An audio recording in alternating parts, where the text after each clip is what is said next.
In the vast, silent desert, where the sun kisses the earth with a fiery embrace, a story was born. It is a tale whispered on the winds that sweep across the dunes, a memory etched into the very stones of the ancient world. This is the story of Anubis, the guardian who stands at the precipice of eternity, where life's final breath becomes a whisper on the threshold of the unknown. Before the pyramids pierced the sky, before the first pharaoh was crowned, there was a sacred balance between the living and the dead. The realm of mortals was a fleeting dance of joy and sorrow, while the underworld, the Duat, was a kingdom of shadows and judgment. To cross from one to the other was a journey fraught with peril, a test of the soul's purity. And at this gateway a silent watcher stood sentinel. Anubis was not born of gods who feasted in golden halls, nor was he forged in the fires of cosmic battles. He emerged from the quiet reverence of the night, a figure cloaked in the mystery of twilight. His form, that of a man with the head of a jackal, was a symbol understood by all who lived by the Nile. The jackal, a creature that roamed the edges of the desert, where civilization met the untamed wilderness, was a natural guardian of the sacred burial grounds. They were the silent protectors of the departed. His story begins not with a throne, but with a duty. He was the son of Nephthys, the goddess of shadows and mourning, and some say his father was Osiris, the great king of the underworld. Cast into the reeds of the Nile by a fearful mother, the infant Anubis was found and raised by the goddess Isis. It was she who taught him the secrets of preservation and the sacred rites of passage, entrusting him with a solemn responsibility to guide the souls of the dead with compassion and unwavering justice.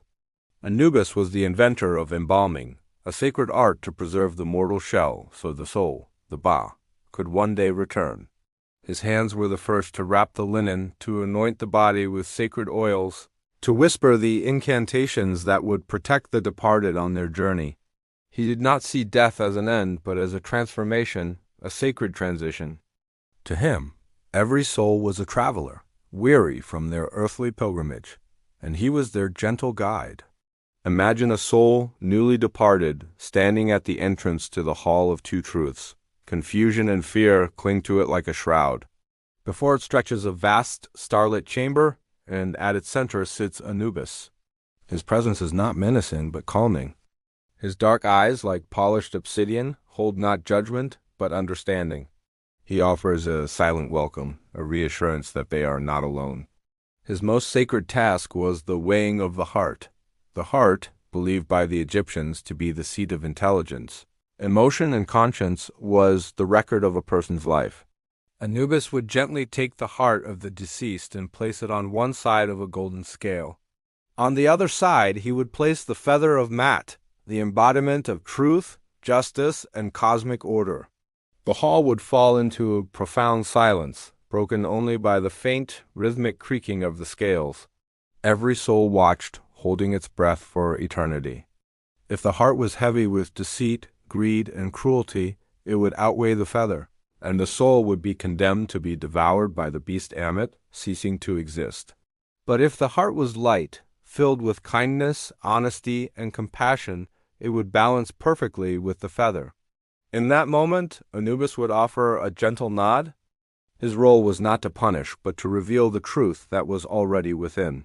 He was the ultimate arbiter, impartial and incorruptible. For the soul deemed worthy, he would personally lead them forward, past the trials of the Duat, toward the eternal paradise of the field of reeds. He was the first hand a soul would hold in the afterlife, and the last guide they would need before finding peace. Anubis's dominion was not one of power, but of service. He was the god of lost souls and the helpless.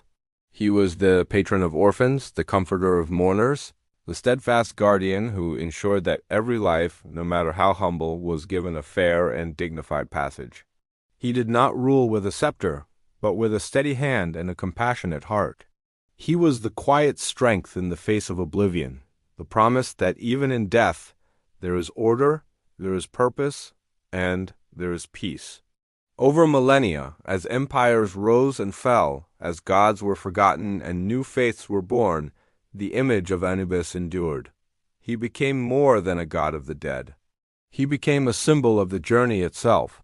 His story reminds us that our actions, our words, our every intention carry weight.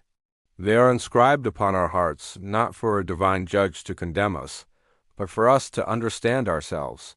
The scales he holds are not just an ancient myth. They are a mirror to our own conscience. Every day, we choose whether to add weight to our hearts with anger and selfishness, or to lighten them with love and empathy. The feather of truth is not an external standard, but the innate goodness that resides within us all, waiting to be honored. Anubis stands as a timeless guardian at the crossroads of our own lives. He is the quiet voice that asks, "Have you lived a life of truth? Have you been kind? Is your heart light enough to pass into the peace you seek?" He is the eternal reminder that the end of one journey is simply the beginning of another, and the path is paved by the integrity of the life we lived.